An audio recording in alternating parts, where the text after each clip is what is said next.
Jadi kita tengok di sini hadis apa? Sahih, standard. Tapi cara pendalilan itu berbeza. Mengikut Al-Sunnah, mengikut Syiah, mengikut Wahabi, mengikut Liberal. Justru kita memerlukan pautan yang kukuh kepada para alim ulama kita yang benar-benar berkeupayaan meletakkan metodologi pemikiran yang jelas, berasaskan kepada disiplin ilmu dan diakui ijtihad mereka.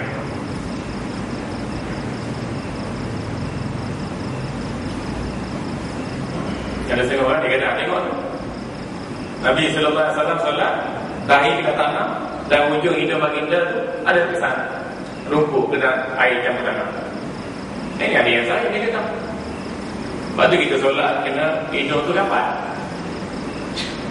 Sebenarnya alim ulama kita yang mujtahid tak ambil cara pendalilan di sini bahawa hidung adalah objek yang dikatakan wajib.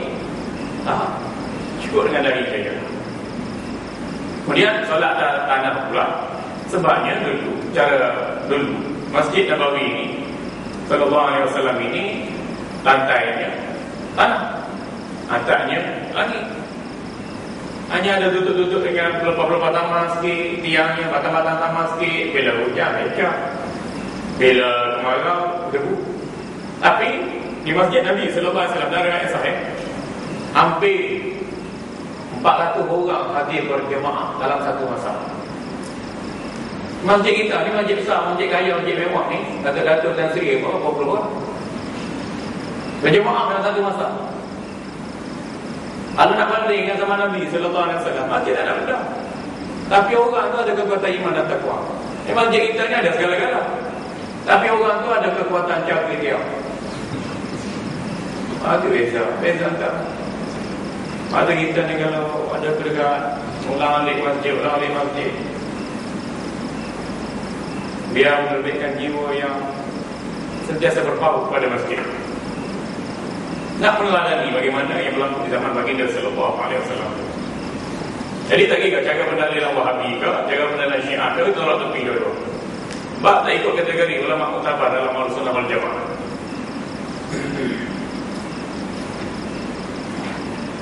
Hadis dia akan mengisyaratkan bahawa lantai masjid Rasulullah sallallahu alaihi wasallam dibuat dari tanah dan tidak beratap.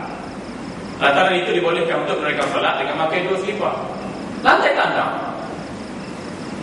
Jadi kalau dibenarkan salat dengan menggunakan 2 selipar, tak buat tanah. Manakala masjid kita sekarang ini sudah dilengkapi dengan perbaikan dan sejadah.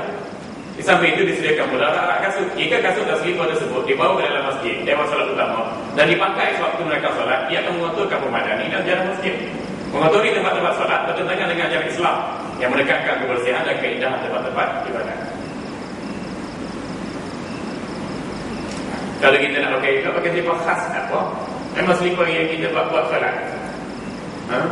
Ini selipar tu buat pergi dapur, selipar tu buat pergi ruang tamu, selipar tu masuk bilik, lari kurang, selipar tu buat pergi tandang. Itu habisnya. Kalau tak bawa najis pun, dia bawa pun tak najis, dia bercampur dengan unsur-unsur kenajisan. Tapi benda kenajisan ni tuan-tuan kena perhati. Contohnya kalau kain baju najis anak-anak kita, kalau kita guna mesin basuh yang manual, hari ni takut air, dulu kita bubur sabun, dia pusing, dia kering air, kemudiannya kita nak kena buah-buah spring itu, sekali pusing itu pun tak najis. Kalau seandainya dia masuk kesan najis-najis anak tu, anak kecil, anak belegak, anak apa tu, dia basuh gitu, dia basuh lagi, dia basuh sekali hangus tu, maka air tu air yang ma'ul maurid. Ma'ul maurid ni air bergenang, bertakut dalam satu besin. Macam kita kata ayam dalam besin tu campur jadi merah tu, jadi bukan najis. Kecuali kita ambil ayam masuk dalam besin tu, basuh. Ambil air tu, air dicuak, basuh, buang. Ambil air lain yang dicuak, basuh, buang. Sebab air yang masuk, basuh bersih, kita buang tu. Ma'ul warid, air yang masuk mengalir. Masuk mengalir, keluar. Masuk mengalir, keluar. Begitu juga dengan teknik pembasuhan antara washing machine automatic dengan manual. Kalau hal manual bahaya. Sebab dia masuk ke air hangat itu sekali basuh, sekali pulang apa semua terus pergi. Terus kering gitu. Itu pun tak najis. Buat semuanya tak sah. Kau habis lagi bagi lagi. Kecuali hak automatik. Kita masuk situ, dia basuh, dia kering habis semua. Zah, dia masuk ma'ul bari, air lain pula masuk. Masuk sabun pula, basuh, kering semua. Zah, air lain pula masuk. Basuh pula. Itu walaupun kita pada peringkat awalnya kita campur dengan najis sikit-sikit, masih ada bau ke warna ke rasa ke apa, tapi basuhan dia tu sekali, 2 kali, 3 kali, 4 kali itu adalah dikira sebagai basuhan dengan menggunakan ma'ul wari, air masuk sekali buang, dan dikira suci. Gitu. Kadang-kadang orang bila suami dah beli mesin automatik nak guna mesin manual juga, gaduh pula. Ni kes berlaku di Bukit Gelutong. Dia kata ada ustaz mengajar, kata ni saya masuk dalam pakaian anak sikit apa semua ni basuh. Saya dah basuh dah. Sentak tahi anak tu basuh dah. Tapi ada kuning-kuning sikit apa semua tu. Jadi banyak saya tampur sekali. Mesin saya automatik. Saya tanya berapa kali mesin kakak pusing-pusing? 5 kali. Ya. Pusing basuh kering, mari air lain pula pusing masuk kering, mai air sama lain pula pusing masuk kering, mai air sama ni. Kan pusing. Gitu sebab dia beza. Ma'ul mauri dengan ma'ul wari. Kalau ma'ul mauri tadi air bergenang, berkapur tu lah. Macam kita sebelah ayam nampak rantung. Kita takung situ. Bila orang kata ayam satu je, ada yang satu bang, ambil ayam tu kan, jinjang masuk plastik. Jadi bukan najis. Kalau campur sekali dengan Allah pun mewah. Kecuali kita siram air tak panggil siram tu ma'ul wari. Air yang tukar ganti. Jadi kita bersihkan juga begitulah kadang. Mudah-mudah itu.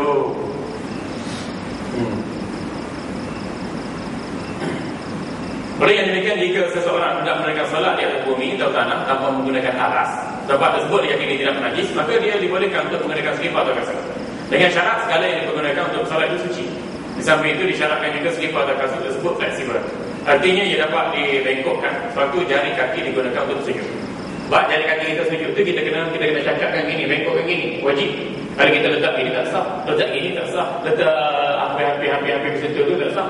Kalau naik sikit, turun sikit tak sah juga. Mesti kita tenturkan gini, bengkokkan jari jari kaki. Jadi dalam keadaan kita pakai kasut, macam mana kita nak tentur jari jari kaki kalau kasut tu kasut yang kuat, kasut yang tebal? Mesti wujud kasut itu fleksibel supaya bila kita sujud dalam keadaan kita membengkokkan jari jari kaki itu, ia boleh dilenturkan jari jari kaki berkenaan.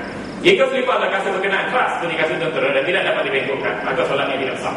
Kasut kuat, hanya ni kasut kuat. Kasut bersih, dia nak sembahyang tempat terbuka. Dia kata padang ke, tepi jalan ke, apa semua ke, dia yakin bersih tak apa.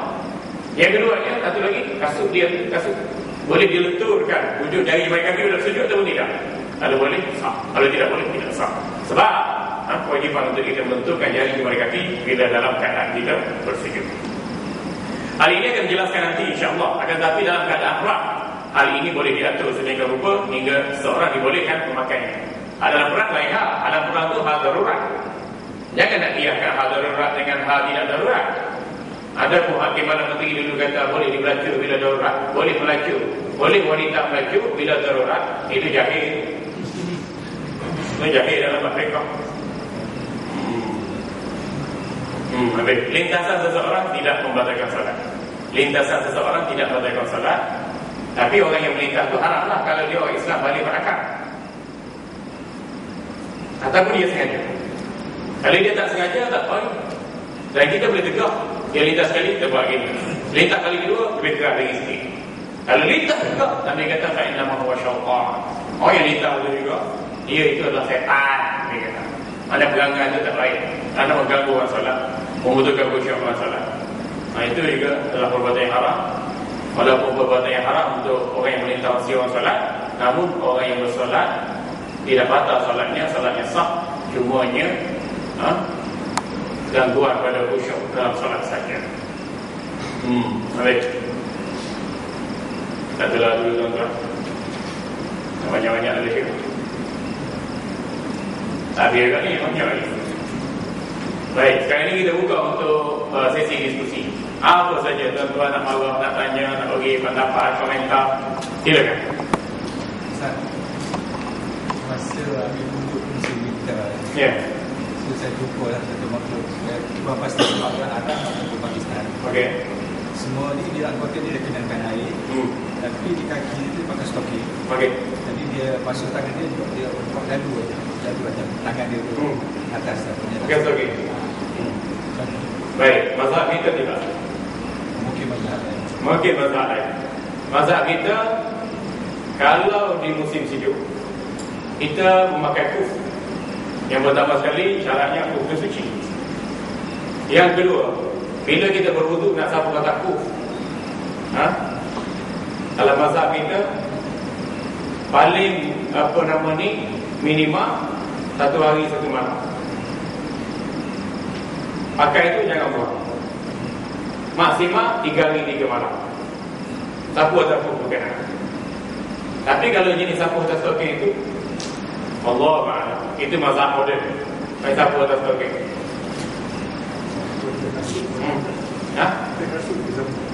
Ada kasut pun itu mazhab moden. Yang disebutkan oleh ulama, khuf ni bukan stocking kain, stocking kulit. Atau kulit itu pasti, kulit itu kulit yang disamak, kulit yang suci. Bukan kulit yang diimport tak tahu apa. Kalau dia memakai kulit yang tidak suci, tak sah juga, dia sapu atas tubuh. Kalau dia guna pendekatan mazhab, sebab kulit itu tak suci, najis. Kulit bangkai. Itu dia. Jadi tak apa, kalau kita syaf dengan kulit itu, basuh kakinya biasa. Kalau tak tahan sejuk sangat, kita lap. Tak ada masalah. Asalnya kalau kita berwuduk, kita lap dulu kesan wuduk itu makruh. Tapi ini dalam kesejukan yang amat sangat, maka kita lap segera supaya tidak mudarat. Dan kita cukup memakai stocking dan sebagainya. Itu mazhab pelik, mazhab moden. Allah Akbar. Satu lagi, Sembahyang Jumaat Sembahyang Jumaat. Ini di overseas kan? Ya. Jadi tempat tu sempit, ada 2 bilik Satu bilik di hadapan, ada passage, ada satu bilik lagi. Jadi imam di bilik yang pertama yang depan, yang penolak situ, satu lagi di bilik. Dia pakai TV. Macam mana? Dia pakai TV. Dia pakai TV. Dalam keadaan ni, imam di bilik lain, makmum di bilik lain. Tak. Yang satu bilik itu penuh dengan makmum. Satu bilik utama penuh dengan makmum. Kemudian ada satu bilik lain lagi. Bilik lain itu terpisah dengan konkrit. Ada passage. Pintu ada. Pintu ada. Pintu depan atau belakang? Sebelah saya. Selesai macam ni lah.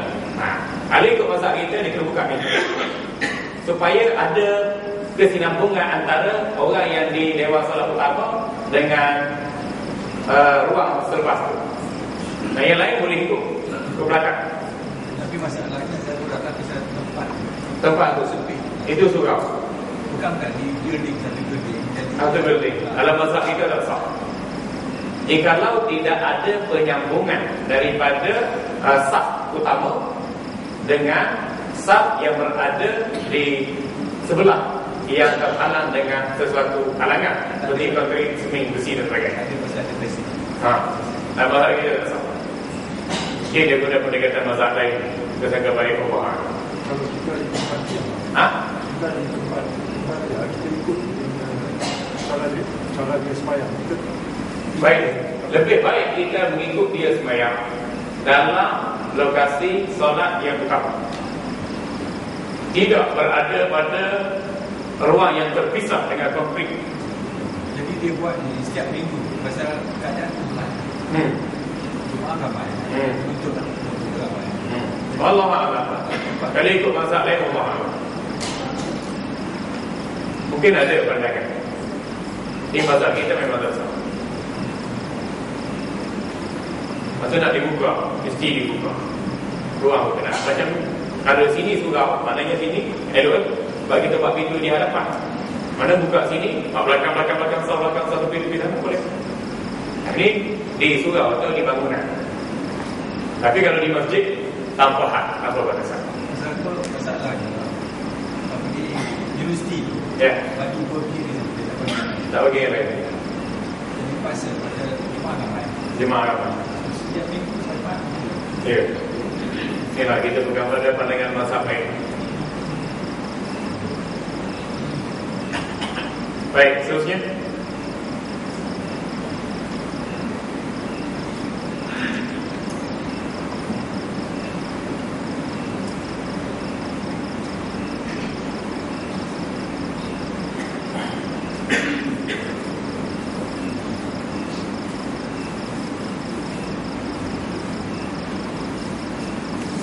Ada orang yang mengatakan bahawa daging hakikat dan daging korban boleh dibagi pada orang kafir dengan mengambil kira fatwa bebas, kerana sisa-sisa daging itu ketika dilapah dimakan oleh binatang, maka boleh dibagi pada orang kafir. Ini fatwa